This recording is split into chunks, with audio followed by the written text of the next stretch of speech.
Hey guys, so I'm pretty sure you've already seen the trailer that has come out for the Pokemon DLC, which is being released on the 17th of June. At least part 1 is. The Isle of Armor will be playable on the 17th of June, which is actually in like 2 weeks' time, which is actually quite cool of them to give us a release date and some time to prepare for this.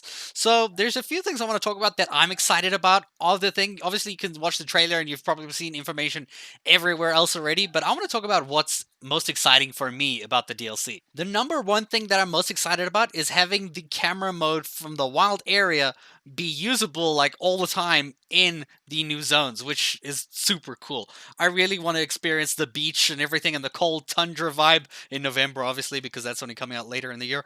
But we'll be getting the beaches and the nice, colorful, like warm, springy looking kind of beach tropical zone, the Isle of Armor on the 17th of June. And I'm really excited to have the wild area camera to explore this whole zone. So there's some things that we're getting like a Dynamex Adventure where you kind of group up with friends. It seems like their big play here is to kind of create a lot of things where it involves co-op with other players to make the game more multiplayer friendly, because right now I don't think they really hit the multiplayer mark with the first edition of the base game, and I really think they're trying to fix that with the DLC. I'm especially interested to see these giant berry trees. I don't know if you've seen in the videos, there's these giant trees that just stick out like a sore thumb. In the Isle of Armor, it looks like a giant red strawberry tree with like these red fruit things on it.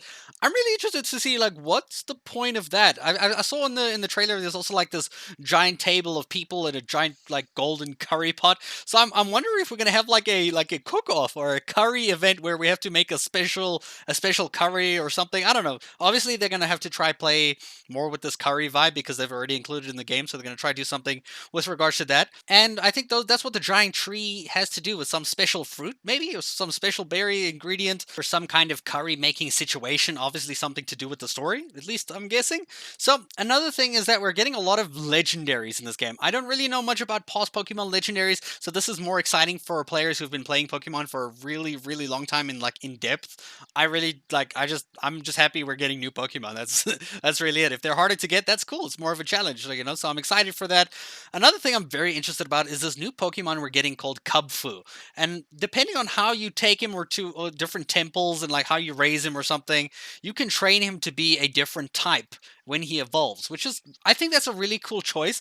Like you get to make a different decision in the game. I mean, you already made one decision whether you're playing sword or whether you're playing shield, but now you'll have a Pokemon that has either one or the other. It's kind of like having your legendary Pokemon in a way. It's like another pseudo legendary, but it's not really a legendary. So Kubfu kind of grows up into these two types, and it all depends on which temple you want to like take him through and like beat and stuff. So I think that's something that I'm really excited to like, make a choice about, to like pick how I want my Pokemon raised, and like to see whether he fits my team better as this or as that, and which way is just like more fun to play the game.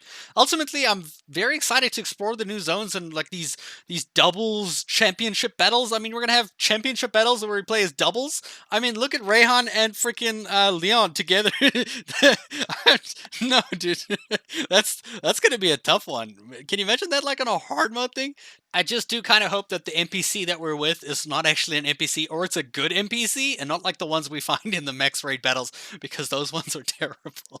They bring the worst Pokemon to the battles and they're just completely useless. NPC Pokemon in this game are insanely useless. Like they're just so bad, like the NPC trainers. So I've got a lot of high hopes, and I'm hoping this game is going to be really, really good for this DLC. So yeah, we'll see you guys on the 17th of June for some Pokemon Isle of Armor. Let me know in the comments below what you're most excited for, and let's chat. Let's talk about this. I'll see you guys in a future video. Thanks for watching.